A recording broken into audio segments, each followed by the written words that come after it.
하나님의 말씀은 요한계시록 1장 9절로 10절까지입니다. 나 요한은 너희 형제 곧 예수님 안에 있는 그 환난과 나라와 인내에 동참하는 자라. 하나님의 말씀과 예수를 증언하였으므로 말미암아 반모라 하는 섬에 있었더니 영으로 그 주의 날에 내가 있었더니 내 뒤에서 나는 나팔 소리 같은 큰 음성을 들으니. 거꾸로 보이는 요한계시록 마지막 1장입니다. 1장 두 번째 시간으로 영으로 주의 날로 간 요한, 누구나 잘못 끼는 첫 단추라는 제목으로 말씀을 나누겠습니다. 오늘 제목에 있는 바와 같이 누구나 잘못 끼는 첫 단추. 사실 요한계시록에서 가장 중요한 부분이라고 하면 오늘 나오는 요한계시록 1장 10절일 것입니다. 1장 10절을 어떻게 보느냐, 읽느냐에 따라서 요한계시록 전체가 어디로 가느냐를 결정짓기 때문입니다. 먼저 9절에 보면 요한이 자기를 소개합니다. 요한은 너희 형제라고 소개합니다. 그러니까 너희라는 것은 요한계시록의 수신자죠. 그러니까 교회의 성도들을 말씀하고 있습니다. 교회의 성도들을 보고 너희라고, 형제라고 하는 것은 바로 무슨 뜻일까요? 우리가 예수님 안에서 형제됐다는 것을 말하고 있습니다. 요한계시록 1장 5절에 보면 또 믿음의 증인으로 죽은 자들 가운데서 맏아들 되시고, 그러니까 예수님을 맏아들로 소개하고 있습니다. 요한이 기록한 요한복음에 보면 예수님을 독생자라고 소개하고 있어요. 요한복음 1장 14절과 18절에 또 이 3장 16절과 18절에 그리고 요한일서 4장 9절에는 예수님을 하나님의 독생자라고 소개하고 있었습니다. 근데 요한계시록에서는 그것이 전혀 달라집니다. 그래서 요한계시록 1장 5절에서 예수님은 맏아들이시다. 그러니까 예수님 맏아들이시라는 것은 바로 우리가 하나님의 자녀가 되었고 예수님이 형제가 되었다는 뜻이죠. 근데 여기서 형제라는 요한의 형제, 예수님 형제는 무슨 일을 하는 자인가에 대해서 구체적으로 설명을 하고 있습니다. 곧 예수님 안에 그 환난과 나라와 참음, 이 세 가지를 동참하는 자라는 것입니다. 이 세 가지가 예수님 오실 때까지 이루어진다는 것이죠.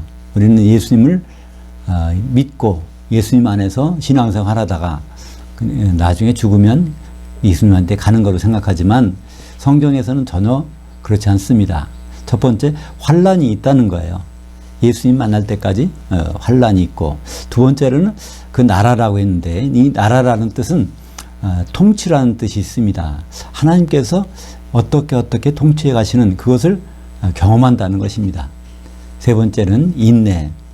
인내라는 것은 예수님의 안에서 우리가 예수님 만날 때까지 꼭 필요한 것입니다.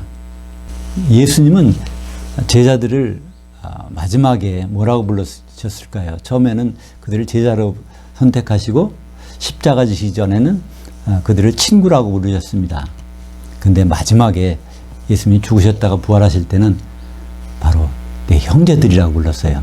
요한계시록 20장 17절에 보면 예수께서 이르시되 나를 계속 붙잡고 있지 말라. 내가 아직 아버지께로 올라가지 아니하였노라. 너는 내 형제들에게 가서 이르되 내가 내 아버지 곧 너희 아버지 내 하나님 곧 너희 하나님께로 올라간다 하라 하시니. 이 말씀은 막달라 마리아에게 하신 말씀입니다. 막달라 마리아에게 말하기를 내 형제들에게 가서 전해달라는 것입니다. 바로 그 전까지는 제자였고 친구였지만 이제 죽으시고 부활하신 다음에는 예수님이 맏아들 되셨으니까 바로 이 제자들은 형제가 된 것입니다. 그러니까 예수님이 형제라고 칭하신 것은 거기 첫 번째입니다. 그러니까 부활하신 다음에 바로 우리들을 형제라고 부르신 것입니다. 그래서 예수님은 히브리서 1장 6절에 보면 이 세상이 다시 오실 때는 맏아들로 오신다고 되어 있고요. 또 히브리서 2장 12절에 말씀하시기를 이르시되 내가 주의 이름을 내 형제들에게 선포하고 내가 주를 교회 한가운데서 찬송하리라, 이런 의지를 부으셨습니다. 그러니까 교회라는 것이 무엇인가요? 바로 예수님 말씀하시기를 내 형제들이 모여있는 곳이 교회라고 말씀하고 있습니다. 그러면 예수님 안에 있는 공동연명체가 무엇인지 한번 살펴보실까요? 원래 우리말 성경 번역은 1장 9절을 나 요한은 너희 형제요 예수님의 환난 이런 식으로 번역이 되어 있는데요. 그것은 예수의 환난이 아니라 예수님 안에 있는 사람들의 환난을 얘기하고 있습니다. 요한계시록 7장 14절 하반절에 보면 이는 큰 환난에서 나오는 자들인데 어린 양의 피에 그들의 옷들을 씻어 희게 하였느니라. 요한계시록 7장은요 두 가지 부분이 이제 주목될 수 있는데요. 앞에 부분은 14만 4천의 인 맞는 장면이 나오고 그 뒤에 부분은 그 환란이 끝난 다음에 흰옷 입은 자들이 나오는 장면이 있습니다. 바로 그 흰옷 입은 자들이 누구일까요? 그 환란에서 나오는 자들이 아닙니다. 그 환란은 정관사가 붙었습니다. 그러니까 오늘 9절에 나온 환란이죠. 이 환란은 예수님과 재회하는 만나는 순간에 반드시 거치게 되는 과정입니다. 두 번째로 그 나라를 볼까요? 요한계시록 11장 15절에 보면 일곱째 천사가 나팔을 불 때 하늘에서 큰 음성들이 나서 이르되 세상 나라가 우리 주와 그의 그리스도의 나라가 되어 그가 세세토록 왕노릇 하시리로다.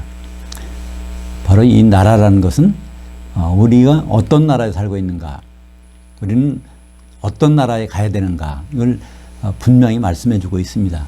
우리가 사는 이 세상 나라, 이것은 반드시 끝이 있고 그 다음에 그리스도의 나라, 바로 천년왕국이 있게 된다는 것입니다. 그래서 이 예수님 안에 있는 운명 공동체가 갖는 그런 그 세 가지 일, 환난과 나라와 인내, 거기서 그 나라라는 것은 천년왕국을 말할 수도 있지만 세상 나라가 어떻게 예수님의 나라 천년왕국을 향해 가는지 그 과정은 하나님 아버지께서 통치하십니다. 그래서 통치를 나타내는 말도 될 수 있는 것이죠. 그래서 요한계시록 11장 15절에 마지막에 보면 이르되 감사옵나니 옛적에도 계셨고 지금도 계신 주 하나님 전능하시니여 친히 큰 권능을 잡으시고 통치하셨나이다. 그래서 하나님 아버지께서 통치하신 결과가 세상 나라가 끝나고 바로 천년왕국으로 이어진다는 것을 말씀하고 있습니다. 또 요한계시록 14장 12절에 보면 성도들의 그 인내가 여기 있나니 오늘 1장 9절에서 읽은 환난과 나라와 인내, 그 인내가 무엇을 뜻하는지를 요한계시록 14장 12절은 소개하고 있습니다. 그들은 하나님의 계명들과 예수의 그 믿음을 주목하는 자들이다. 그러니까 우리의 인내는 어떤 일의 인내라는 것이 아니라 특별히 예수님이 이 일들을 주목해보는 끝까지 주목해보는 자들이 그 인내가 우리가 갖춰야 될 인내인 것입니다. 그럼 10절을 볼까요? 영으로 주의 나라에 내가 있었더니 사실 우리 성경, 개역 성경이나 개역 개정이나 영어 성경도 마찬가지지만 이것을 번역할 때는 어떻게 번역되는지 아십니까? 요한계시록 1장 10절 주의 날에 내가 성령에 감동되어 이렇게 말하고 있어요. 근데 사실 성경에는요 이 주의 날이 무엇인지 성령에 감동되어가 무엇인지 이것을 분명히 말씀해 주는 구절이 있습니다. 주의 날은 성경에서 반드시 예수님이 재림하시는 날로 나타내고 있습니다. 보통 이 주의 날을 그냥 일요일이다 또는 뭐 부활절이다. 그래서 사도 요한이 일요일 날 예배를 드리든가 기도하든가 했더니 거기서 성령이 감동을 받아서 요한계시록을 기록하게 돼 있다. 이렇게 보통은 말하고 있습니다. 그건 전혀 그렇지 않습니다. 바로 이 주의 날은 신약 성경에서 8번 나오는데요. 8번이 전부 다 예수님이 재림하시는 날을 가리키고 있습니다. 그 성령이 감동되어 라는 말이 나오는데 성령에 감동되었다. 이 말은 또 성경에 없는 말입니다. 요한계시록은 신기하게도 성령이란 단어가 원전에는 없습니다. 그러니까 요한계시록에 성령이란 단어가 몇 번 나오는지 아십니까? 정확히 13번이 나오거든요. 근데 13번이란 그 성령이란 말이 사실은 진짜가 아니거든요. 우리가 그 부분에서부터 성경을 오해하기 시작하게 됩니다. 그래서 오늘 제목처럼 누구나 잘못 깨는 첫 단추. 그러니까 여기서부터 잘못 들어서게 되면 요한계시록 끝에 가서 완전히 달리 이해하게 되는 것이죠. 여기서 성령이 감동되어는 원전에는 엔푸뉴마티 에게노멘 이렇게 영으로 내가 있었다. 그러니까 영으로 여행한 것을 말하는 것입니다. 그러니까 여기서 이 푸뉴마라는 것은 사도 요한의 영이지 성령의 영은 아닌 것입니다. 우리가 보통 신앙생활 하는데 크게 오해하는 것 중에 하나가 영과 성령을 오해하는 것이 있죠. 그러니까 우리가 성령 받으면 내 영은 없어지고 성령이 주인 되셔서 나를 다스려 주신다 이렇게 생각하는데 이것은 잘못된 것입니다. 로마서 8장 16절에 성령이 친히 우리의 영과 더불어 우리가 하나님의 자녀들인 것을 더불어 증거하시나니. 그러니까 성령이 있고 우리 영이 있는 것입니다. 그러니까 성령께서 우리 영과 더불어 우리가 하나님 자녀라는 걸 증언해 주시는 것이죠. 그러니까 요한계시록 1장 10절에 나오는 성령은 성령이 아니고 사도 요한의 영인 것입니다. 그러니까 사도 요한이 그 영으로 어디 가 있다는 것이죠. 그러니까 사도 요한은 지금 몸은 어디 있는 것입니까? 1장 9절에 보면 내가 반모섬에 있었더니, 그러니까 10절에서는 영으로 있었더니, 똑같이 에게노멘 장소를 옮겨서 몸은 반모섬이 있었고 영으로는 주의 날로 가서 있었다는 것입니다. 그래서 주의 날이 바로 주님의 재림하시는 날, 거기로 이동한 것입니다. 쉽게 말하면 back to the future라고 할까요? 미래의 시간으로 가서 그 현장에 있는 것을 보게 되는 것입니다. 거기 가서 들은 소리가 있고 들은 음성이 있었어요. 그러니까 사실 성경에는 이 셋째 하늘, 예수님이 지금 계신 셋째 하늘에 가본 적 있는 사람이 딱 두 사람 나옵니다. 그것은 사도 바울과 사도 요한이죠. 고린도후서 12장 2절에 내가 그리스도 안에 있는 한 사람을 아노니 그는 14년 전에 셋째 하늘에 이끌려간 자라. 그러니까 자기가 셋째 하늘에 갔었던 것을 설명하고 있습니다. 사실 성경에서 셋째 하늘이라는 말은 거기밖에 안 나오거든요. 그러니까 성경 전체는 이 세 가지 하늘을 통해서 설명하고 있는데 셋째 하늘이란 말은 바로 예수님 지금 계신 하늘. 그러니까 우리가 있는 하늘은 바로 하늘들이죠. 첫째 하늘과 둘째 하늘이 있는 하늘. 우리는 이곳에 있는 것입니다. 그러니까 천국이란 단어도 원전에 보면은 하늘들에 있는 나라예요. 하늘들에 있는 왕국. 그러니까 천국은 우리가 죽어서 가는 곳이 아니라 지금 있는 현장이 바로 천국이 되는 것입니다. 그래서 사도 요한은 요한계시록을 기록하면서 이 자기 영이 어디로 가 있다 그런 것을 4번 얘기하고 있습니다. 사도 요한이 맨 처음에 간 곳은 바로 주의 날로 갔었다. 주의 날은 그 장소가 어딜까요? 바로 예수님이 재림하시는 장소겠죠. 그러니까 공중으로. 그러니까 요한계시록 1장 10절에는 바로 주의 날로 공중으로 갔었던 것을 기록하고 있고, 요한계시록 4장 2절에는 영으로 바로 셋째 하늘에 간 것을 기록하고 있고, 그 다음에 요한계시록 17장 3절에는 바로 사도 요한이 영이 이끌려서 바로 광야로 가 있다고 되어 있어요. 그 광야는 거기서 보니까 광야에서 음녀가 나오고 또 짐승이 나오거든요. 그러니까 음녀와 짐승이 나오는 그 광야는 어딜까요? 7년 환란 시대의 그 교회의 모습이죠.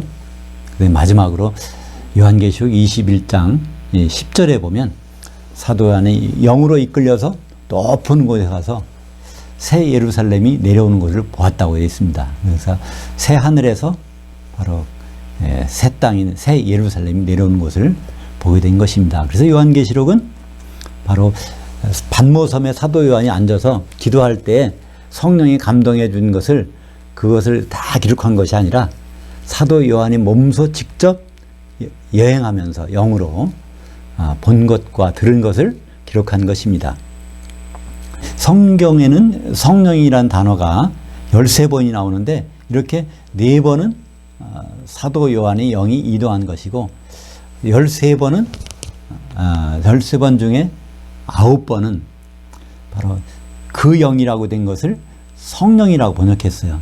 그러니까 그 영과 성령은 전혀 별개의 것입니다. 근데 우리가 성경을 읽다 보면 항상 성령 이렇게 나와요. 그럼 과연 그 영이 무엇일까요? 그것은 예수님의 천사입니다. 요한계시록은 1장 1절에 보면 하나님이 바로 예수님께 그 모든 것을 보여주셨는데 예수님이 자기 천사를 요한에게 보내서 기록하게 한 것이라고 말씀하고 있어요. 그것을 요한계시록 22장 16절에 보면 나 예수는 내 천사를 보내서 교회들에게 이것을 알게 했다고 했습니다. 그러니까 요한계시록에 나오는 그 영이라는 것은 그 천사, 예수님의 천사죠. 예수님의 모습을 하고서 나타난 천사입니다. 그것이 요한계시록 2장 7절에 보면 귀 있는 자는 그 영이 교회들에게 하시는 말씀을 들을지어다. 그러니까 이것도 우리가 보고 있는 성경은요, 귀 있는 자는 성령이 교회들에게 하시는 말씀을 들을지어다 이렇게 번역해 놨어요. 그러니까 우리는 그냥 성령은 교회들에게 말씀하시나 보다. 그래서 성령이 지금 무슨 말씀하실까 이렇게 지금도 귀를 기울일 수 있습니다. 그러나 성령은 교회들에게 말씀하시지 않아요. 이미 교회 안에 와 계시거든요. 교회 속에 충만하게 있는 분이 갑자기 교회에서 뛰쳐나가서 바깥에 나가서 교회들에게 말씀하신다는 그건 말도 되지 않는 것입니다. 그래서 요한계시록 2장 3장에 보면 그 각 7개 교회에 동일한 말씀을 주셨어요. 귀 있는 자는 그 영이 그 교회들에게 하시는 말씀을 들을지어다. 그러니까 예수님이 자기 천사를 통해서 교회에게 하실 말씀을 들으라고 되어 있는 것입니다. 그리고 2번 더 성령이란 단어가 나오는데요. 요한계시록 14장 13절에 지금 이후로 주 안에서 죽는 자들은 복이 있도다 하심에 성령이 이르시되 이렇게 돼 있어요. 근데 사실은 그 영이 이르시되 그러하다. 그들이 수고를 그치고 중간에 쉬리니 그들이 행한 일들이 따름이라 하시더라. 그래서 여기에 요한계시록에 중요한 단어가 하나가 있는데 바로 중간에 쉬게 해주신다는 거예요. 하프타임이라는 단어인데요.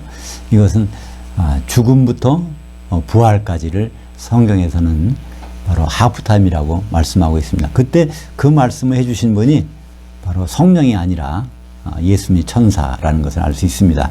그리고 요한계시록 22장 17절에 마지막에 성령이라는 단어가 우리 성경에 나오는데요.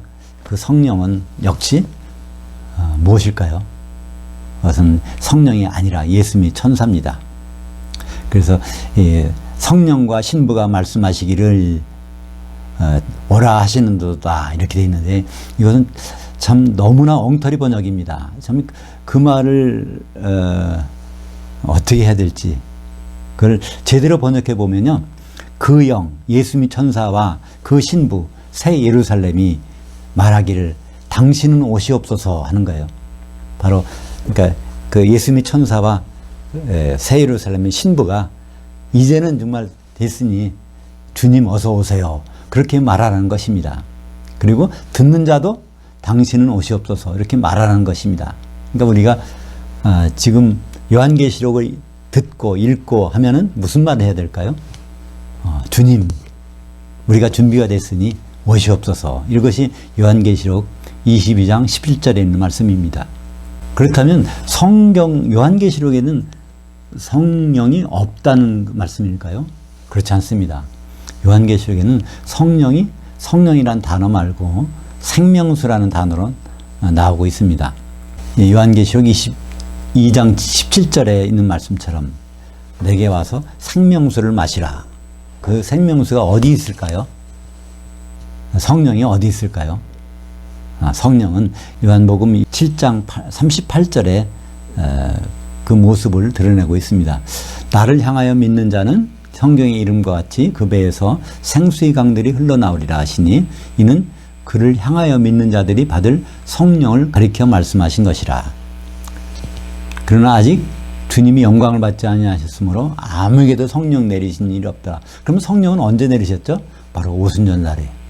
그러니까 그것이 바로 교회가 성령이 충만한 곳입니다. 그러니까 교회가 성령이 충만하다면 교회가 완성된 모습이 어딜까요? 신부죠. 새 예루살렘. 그럼 새 예루살렘은 뭐가 충만할까요? 그 생명수가 충만한 곳, 성령이 충만한 곳이 바로 그 새 예루살렘, 어린 양의 신부입니다. 그래서 요한계시록 14장 17절에 보면 그는 진리의 영이라 세상은 능히 그를 받지 못하나니 그를 보지도 못하고 알지도 못함이라. 그러나 너희는 그를 아나니 너희와 함께 거하시며 또 너희 가운데 계시겠습니다. 예수님이 제자들에게 말씀하실 때 지금 함께 있다는 거예요. 성령이. 어떻게 함께 계실까요? 예수님이 성령이 충만한 분이니까 바로 제자들이 함께 있었던 것이죠. 그러나 앞으로 너희와 함께 하실 것이라. 그건 무슨 뜻일까요? 오순절날부터는 성령이 바로 교회에 있기 때문에 그렇습니다. 그래서 고린도전서 3장 16절에 너희는 교회를 말씀하시는 거죠. 너희가 하나님의 성전인 것과 하나님의 성령이 너희 안에 계시는 것을 알지 못하느냐. 그래서 요한계시록에서 성령이라는 단어가 안 나오는 이유는 요한계시록은 교회들에게 주신 말씀이고 그것은 예수님이 그의 천사를 통해서 주신 말씀입니다. 그러니까 교회 바깥에서 교회 안으로 주신 말씀이기 때문에 성령이라는 단어가 안 나오는 것입니다. 오늘 주의 날에 대해서 더 좀 알아보기를 원하는데요. 성경은 신약 성경에 주의 날이 8번 나옵니다. 근데 8번이 전부가 일요일이 아니에요. 부활절이 아닙니다. 심지어는 어떤 성경은요. 요한계시록 1장 10절에 사도 요한이 썬데이에 성령 감동을 받아서 이걸 기록했다. 이렇게 성경이 있어요. 얼마나 엉터리입니까? 그러니까 그 말씀을 그대로 읽으면은 우리가 주일날 성령의 감동을 받으면 뭐든지 알게 되겠구나. 이렇게 오해하게 되는 것이죠.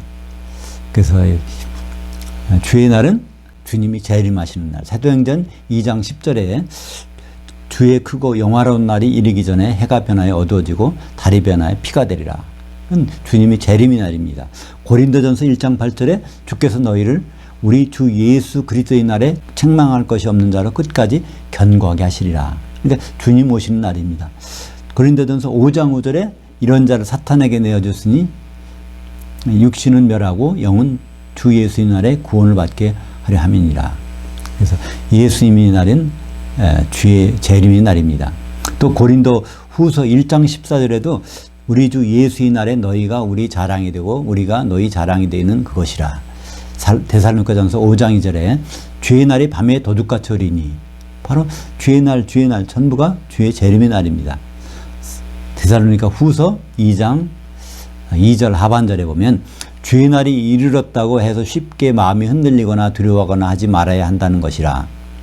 그러니까 주의 날이 이르렀다고 해서 이게 명백히 썬데이가 아니지 않습니까? 베드로후서 3장 10절에 그러나 주의 날이 도둑같이 오리니 그날에는 하늘들이 큰 소리로 떠나가고.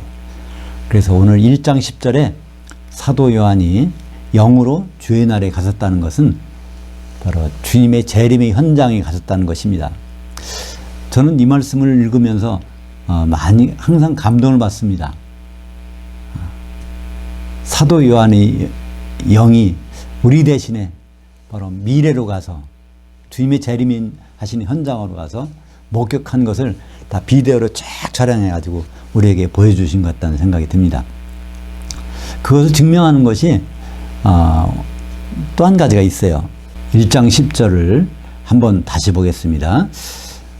영으로 주의 날에 내가 있었더니 내 뒤에서 나는 나팔 소리 같은 큰 음성을 들으니 그러니까 주의 날로 갔는데 나팔 소리 들린다는 거예요. 이 나팔 소리가 무슨 나팔일까요? 고린도전서 15장 51절에 보면 보라 내가 너희에게 비밀을 말하노니 우리가 다 잠잘 것이 아니요 마지막 나팔에 순식간에 호련히 다 변화되리니 나팔 소리가 나면 죽은 자들이 썩지 아니할 것으로 다시 살아나고 우리도 변화되리라. 그러니까 우리가 이제 영의 몸을 입는 순간이 바로 나팔 소리가 날 때 그 순간이라는 거예요. 사도 요한이 가서 들었던 그 나팔 소리, 바로 우리가 그날에 가면 들을 그 소리인 것입니다. 바로 데살로니가전서 4장 16절에 주께서 호령과 천사장의 음성과 하나님의 나팔 소리로 친히 하늘로부터 강림하시리니. 그러니까 예수님 오시는 현장을 이렇게 소개하고 있어요. 그 나팔 소리 우리는 듣고 싶을 때 항상 어디를 보면 됩니까? 요한계시록 1장 10절. 바로 그날에 울릴 나팔 소리를 미리 들어볼 수가 있습니다. 요한계시록 10장 7절에 일곱째 천사가 소리내는 날 그의 나팔을 불려고 할 때 하나님이 그의 종들과 선지자들에게 전하신 복음과 같이 하나님의 그 비밀이 이루어지리라 하더라. 그 나팔 소리가 나면은 하나님의 비밀이 이루어진다는 거예요. 근데 하나님의 비밀은 무엇일까요? 하나님의 비밀에 대해서는 에베소서 5장 32절에 나옵니다. 이 비밀이 크도다. 그리스도와 교회에 대해서 말하는 것이니라. 그래서 어린 양의 혼인이 벌어지는 그때 하나님의 나팔이 울리 퍼진다는 것입니다. 그것이 바로 복음이라는 거예요. 그의 종들과 선지자들에게 전하신 복음. 복음이라는 것은 바로 기쁜 소식인데, 기쁜 소식은 지금 우리가 여기서 잘 살게 됐다는 것이 아니라 바로 주님을 만나면 어떤 일이 벌어진다는 것을 우리에게 얘기해 주고 있습니다. 복음이라는 단어가 성경의 맨 마지막 기록된 데가 어딘지 아십니까? 요한계시록 14장 6절입니다. 또 보니 다른 천사가 공중에 날아가는데 땅에 거주한 자들 곧 모든 민족과 종족과 방언과 백성에게 전할 한 시대의 복음을 가졌더라. 이것도 영원한 복음이라고 하는데 영원한 복음이 아니라 한 시대의 복음, 바로 천년왕국 시대의 복음을 성경에서 말하는 진짜 복음인 것입니다. 그러니까 우리가 오늘 요한계시록 1장 9절로 해서 우리는 형제로서, 예수님의 형제, 요한의 형제로서 세 가지를 당하게 됩니다.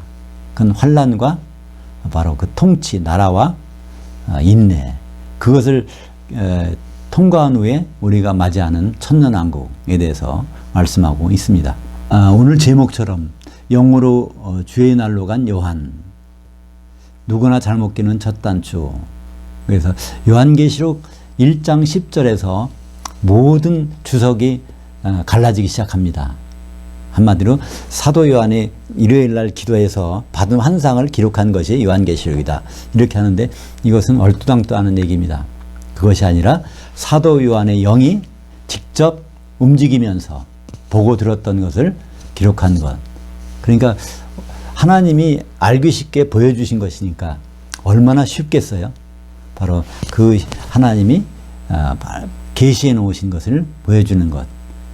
그것이 첫 단추는 요한계시록 1장 10절입니다. 만약에 첫 단추를 잘못 끼셨다면 다시 첫 단추를 잘 끼어야 될 것입니다. 그래야 예수님 복음을 우리가 정확히 받을 수 있는 것입니다. 기도하겠습니다.